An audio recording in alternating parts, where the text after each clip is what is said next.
Bonjour!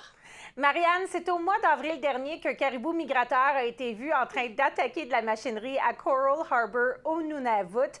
Après l'avoir euthanasié et envoyé sa tête au Réseau canadien pour la santé de la faune, la présence du virus de la rage a été identifiée dans le cerveau de l'animal. Cette maladie est rare chez le caribou. Pouvez-vous, en première place, nous expliquer un peu c'est quoi la rage? La rage, en fait, c'est une maladie causée par un virus qui se transmet généralement par la salive des animaux infectés. Puis la rage peut en fait atteindre tous les mammifères, donc incluant l'humain. La rage, il y a différents variants. Un peu, on a appris à connaître le mot variant avec la COVID, là. Donc, il y a différents variants qui se sont développés au fil des années, au fil du temps. Et au Québec, on retrouve en fait trois variants principalement là, de rage. Il y a des variants chez les chauves-souris qui sont présentes partout au Québec. Des variants plus dans le sud de la province, chez les ratons laveurs, une nouvelle introduction récemment. Puis aussi un variant qui est présent, celui du renard arctique, qui est présent dans les populations de renards arctiques et de renards roux, là, plus dans le nord de la province. Bien, il y a eu 5 cas de rage chez le caribou qui a été confirmé au Nunavut jusqu'à présent.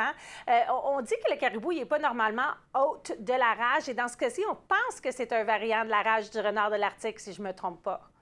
Oui, fort probablement. En fait, là, dans le fond, ces cas-là ont été trouvés dans des régions qu'on dit endémiques, donc où la rage du renard arctique se retrouve naturellement dans les populations de renards. Et ben, ça prend seulement là, un contact entre un renard et une autre espèce. Ça peut être des fois le loup, occasionnellement, il y a des cas. Ça peut être un caribou, donc une attaque d'un animal infecté pour que le virus puisse se transmettre de cette manière-là. OK, donc les renards de l'Arctique, les renards roux, on sait qu'il y en a au Québec. Et comme tu dis, la rage est facilement propagée à travers la salive. Si, admettons, un caribou mange un morceau de viande qu'un loup vienne de manger, qu'un renard vienne de manger, est-ce que c'est comme ça que ça peut se propager ou faut qu'il y ait une morsure? C'est plus par contact direct. Donc, ça va être par exemple un renard qui a un comportement normal. Les renards reviennent souvent assez agressifs, aussi plus téméraires. Donc, un OK. renard roux, renard arctique, ou même peut-être un loup qui aurait pu contracter la rage là, d'un renard qui pourrait attaquer un caribou, le mordre et lui transmettre la rage de cette manière-là. OK. Donc, est-ce qu'on devrait être inquiet au Québec en ce moment? Parce qu'on sait que, veut pas, nous, beaucoup de chasseurs dans nos auditeurs, beaucoup de gens qui mangent l'orignal, le caribou.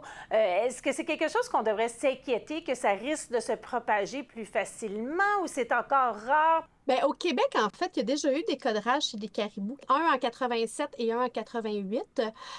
C'est vraiment, toutefois, il faut mentionner que ce sont des cas isolés, comme je dis, un renard qui attaque un caribou ou un loup qui a attrapé la rage d'un renard qui peut le retransmettre au caribou. Tout mammifère peut être infecté, donc c'est de cette manière-là, par des morsures là, principalement, que la maladie peut se transmettre. C'est pas non plus en consommant la viande, c'est pas une façon de OK. transmettre, de contracter la rage pour l'humain, parce qu'on est un mammifère, nous aussi, il faut le mentionner. On peut contracter la rage, mais les façons de contracter la maladie vont se faire souvent par une morsure. Par contre, au niveau de la consommation de la viande et de l'apprêtage de la viande, là, quand on chasse, on trappe et tout ça, ce qui est important, puis c'est les mesures de base à appliquer en tout temps avec tout gibier, c'est vraiment de s'assurer qu'on manipule la viande là, quand on fait l'apprêtage et tout ça, l'éviscération avec des gants idéalement. Je sais que c'est pas OK. toujours dans les pratiques, mais c'est dans les recommandations qu'on donne toujours, peu importe l'espèce, que ce soit caribou, que ce soit orignal ou même cerf, donc avec des gants. Les recommandations demeurent de bien faire cuire la viande pour OK. s'assurer que tout parasite, virus ou maladie puisse être, dans le fond, éliminé là, de la viande qu'on consomme et que ça limite ainsi les risques de contracter des maladies ou des parasites en consommant la viande de gibier. Si jamais on se croit avoir été en contact avec un animal qui a la rage, si on voit qu'il y a peut-être un animal qui agit bizarrement, qu'est-ce qu'on devrait faire vite, vite? Il reste à peu près 30 secondes à notre entrevue.